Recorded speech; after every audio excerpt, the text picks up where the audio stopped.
eu estou aqui com o Antônio Ferreira e a Joana de Verona. Isso. Seu nome é bem mais longo do que isso, né?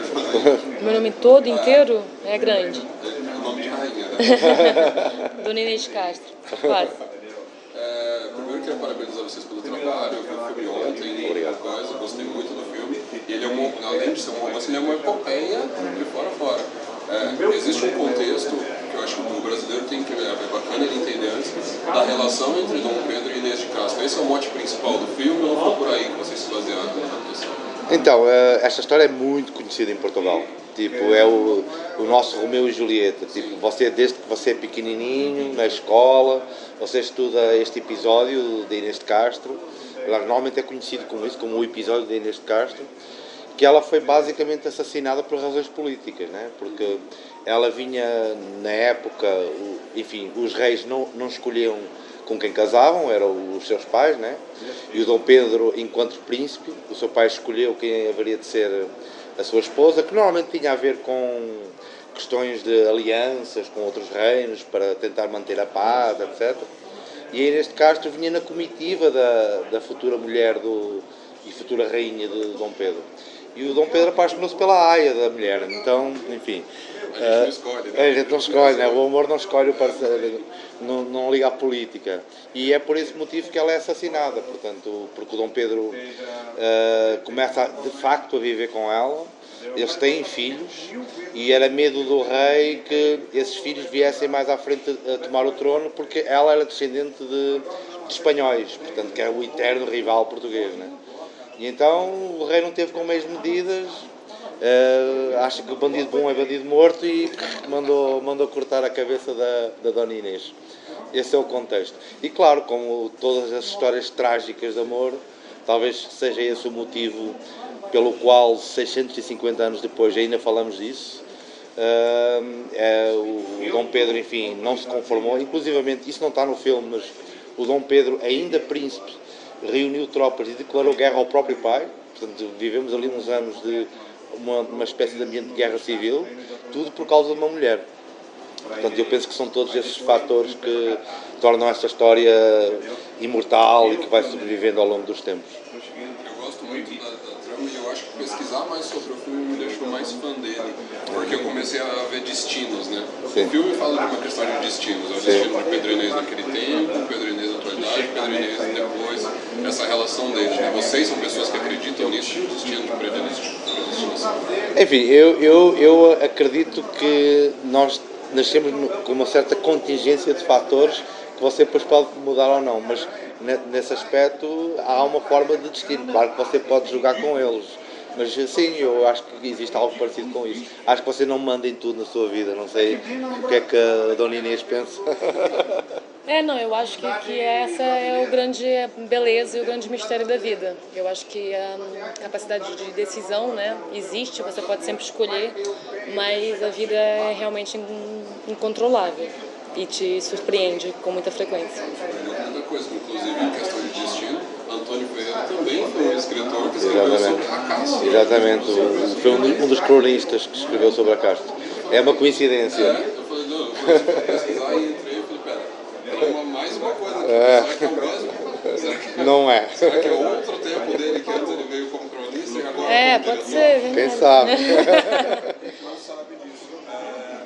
Eu queria saber, primeiro assim, além de ser uma história muito conhecida, qual foi a principal motivação sua para começar esse projeto e sua quando você conheceu o roteiro, quando você entrou na... Então, eu tive conhecimento desse livro, que é A Trança de Inês, de uma autora muito conhecida em Portugal, que é a Rosa Lobato de Faria, e que tinha essa novidade, que abordava um tema muito conhecido dos portugueses, que é a história de Pedro e Inês, mas que transportou para outras épocas. Portanto, temos um Pedro e Inês nos dias de hoje, contemporâneo, e temos um Pedro e Inês num futuro distópico imaginário.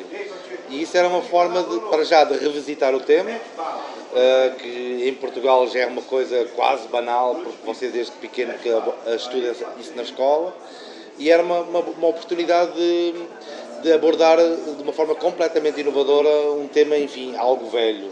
E isso foi o que me atraiu mais. Ainda mais eu sendo de Coimbra, eu cresci em frente onde tudo aconteceu, que é na Quinta das Lágrimas, Enfim, eu já estava farto dessa história. Tem o vinho Pedro Inês, tem o pão Pedro Inês, tem, enfim, A ponte. tem a ponte Pedro Inês, que é a ponte pedonal, que no meio tem uma praça que é onde o Pedro Inês se encontram, etc. Enfim.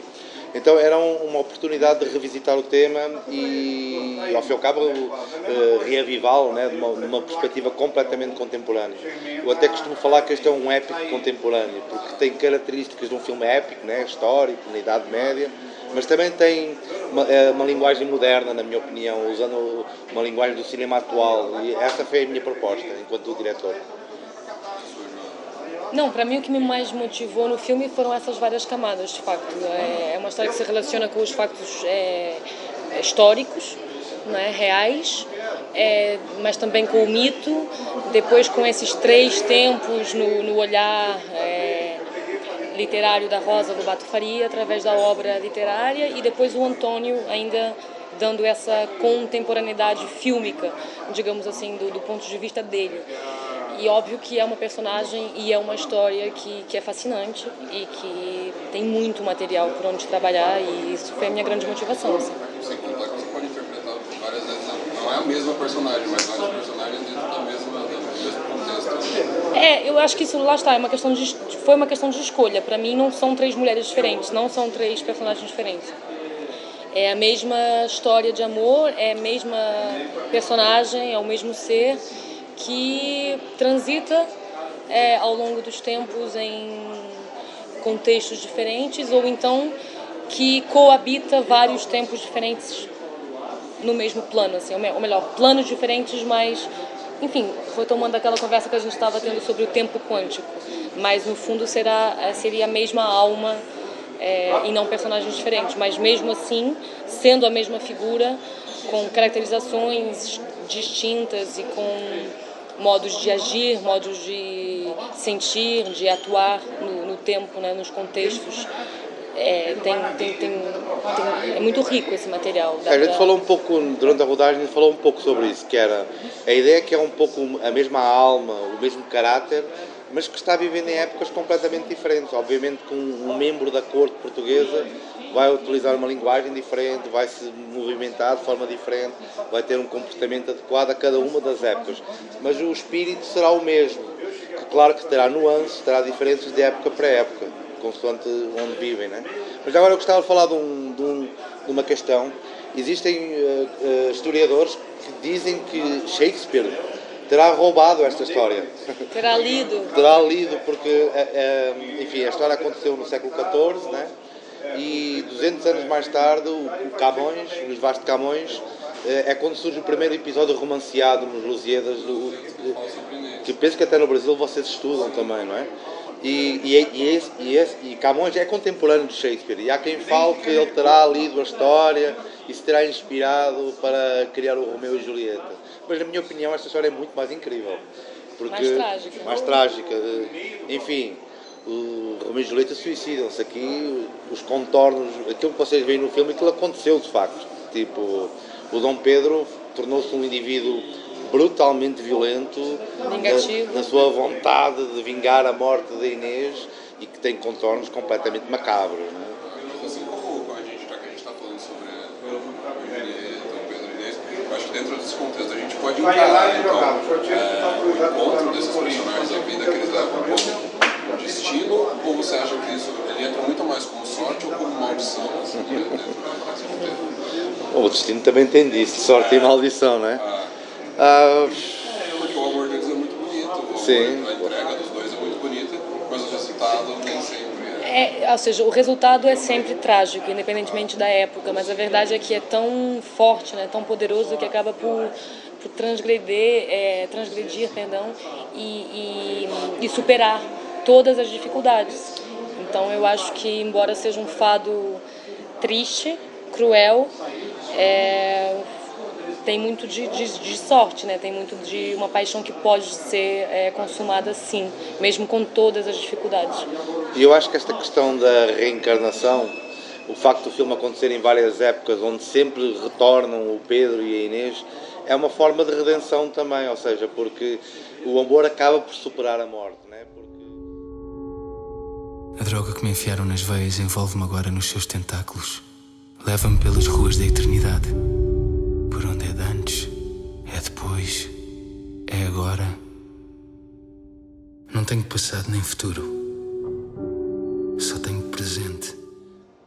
A partir do momento em que eles renascem, hoje, amanhã, eles vão renascer eternamente. Ou seja, então a morte acaba por ser, não é propriamente um fim, mas poderá ser o início de alguma coisa. Aliás, o final do filme fala sobre isso. Eu acho que, enfim, agora, Dom Pedro, quando mandou trasladar o corpo de Inês de Castro até o mosteiro de Alcobaça e mandou construir um túmulo para ele, a verdade é que os dois túmulos, as sepulturas dele estão uma em frente à outra, para que um dia, na elevação das suas almas, os dois seres, quando atingissem um nível espiritual superior, a primeira coisa que um e o outro vissem seria os olhos um do outro. Então, que um novo reencontro. Iriam estar de frente um para o outro. É poético. Esses primeiros, os túmulos foram virados para o nascer do sol.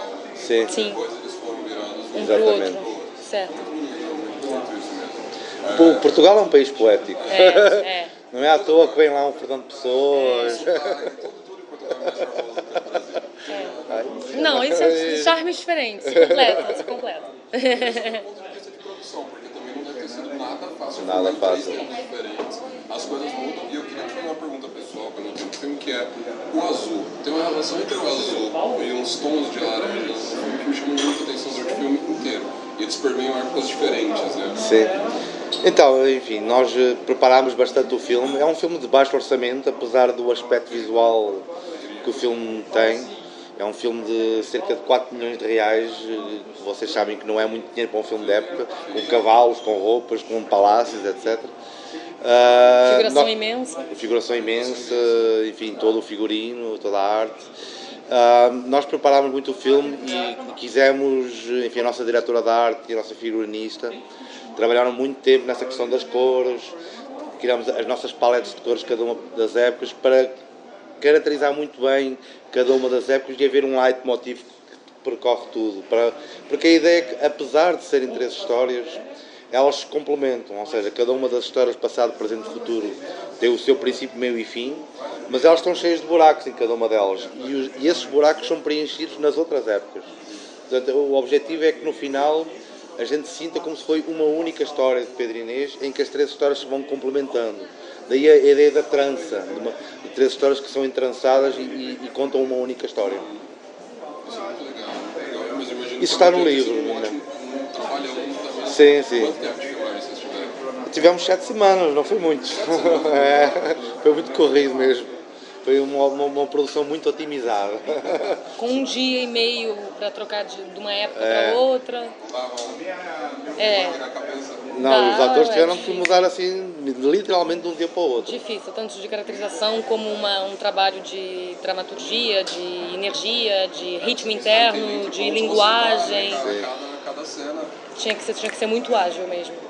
A gente acabava num dia, sei lá, nós, por exemplo, a cronologia da filmagem basicamente teve a ver com a caracterização dos homens, por causa das barbas.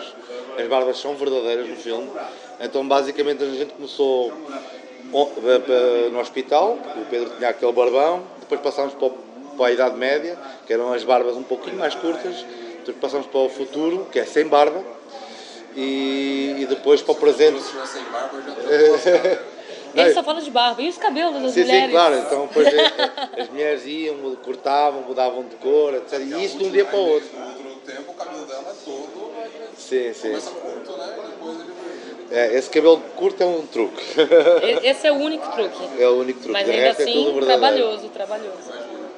Sim. Eu queria então que vocês convidassem o público para assistir Pedro e Inês. Tanto conferir na mostra quanto na estreia, provavelmente, se realizar esse vídeo. Eu queria que vocês convidassem o pessoal a assistir. Oi, eu sou o António Ferreira, diretor do filme Pedro e Inês, O Amor Não Descansa. Oi, gente, Joana de Verona, atriz, Inês Castro. E queremos convidar os cinéfilos anónimos para assistirem o filme na Mostra de São Paulo e... Na Mostra de São Paulo, sábado, né, dia 27, e também vai reprisar na quarta-feira. E depois, em breve, quando estrear em todo o país, todo o Brasil. No princípio de 2019, nas salas de todo o país. Não percam esse filme lindo.